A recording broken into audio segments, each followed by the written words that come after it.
देखिए, मुझे लगता है कि जितनी संस्थाएं हैं उसमें कांग्रेस पार्टी और विरोधी लोग बीजेपी पर ये इल्ज़ाम ज़रूर लगाते हैं, लेकिन ये सारी संवैधानिक संस्थाएं हैं और बिना तथ्यों और प्रमाण के चुनाव एक संयोग हो सकता है, लेकिन वो रणनीति का हिस्सा नहीं है। इन सारी एजेंसियों को तार्किक रूप से तय तक पहुंचते पहुंचते प्रमाणिक तथ्यों के आधार पर समय लगता है और उसके बाद ही कोई कार्रवाई होती है।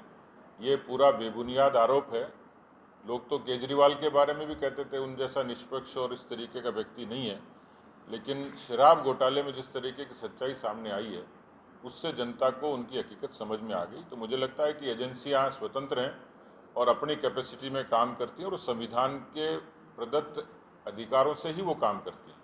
लोकसभा चुनाव में जिस तरह की इंडियन एक्सप्रेस में खबर छपी थी जिसमें ईडी और सीबीआई का गलत इस्तेमाल सरकार पर आरोप लगा था और ऐसे 25-26 नेता थे जिनके पीछे ईडी लगाई थी और बाद में वो बीजेपी में शामिल हो गए, उनके खिलाफ भ्रष्टाचार के आरोप थे, तो वो उनके चार्जशीट से मुक्त कर दिया। देखिए, इसका एक पक्ष नहीं है, इसके दो पक्ष हैं।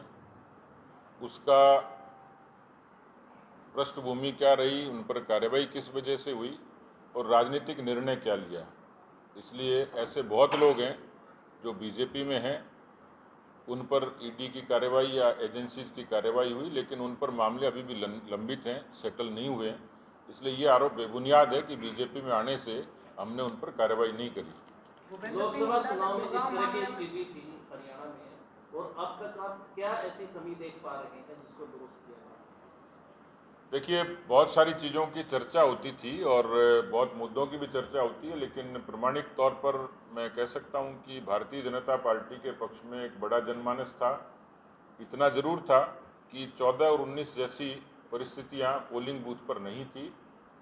हमें और ज़्यादा प्रयास करते तो बीजेपी के वोटों की कमी नहीं थी। यदि छोटी छोटी चीज़ों का जिक्र करें, जैसे सोनीपत की सीट हम जीत सकते थे।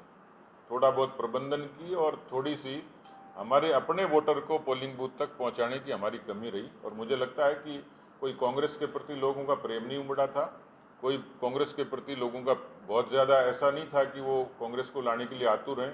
कांग्रेस का विरोध जो पहले था वो आज भी है, व्यक्तियों का विरोध जो पहले था वो आज भी है। हमने कुछ चीज़ें इंटरनली डिस्कस भी की और उसको दुरुस्त करेंगे। तो मुझे लगता है बहुत 3 सीटें तो ऐसी थी जो हमें जीती जा सकती थी, वो केवल मैनेजमेंट की और उससे जुड़ी हुई चीज़ें थी जो हमने दुरुस्त करी।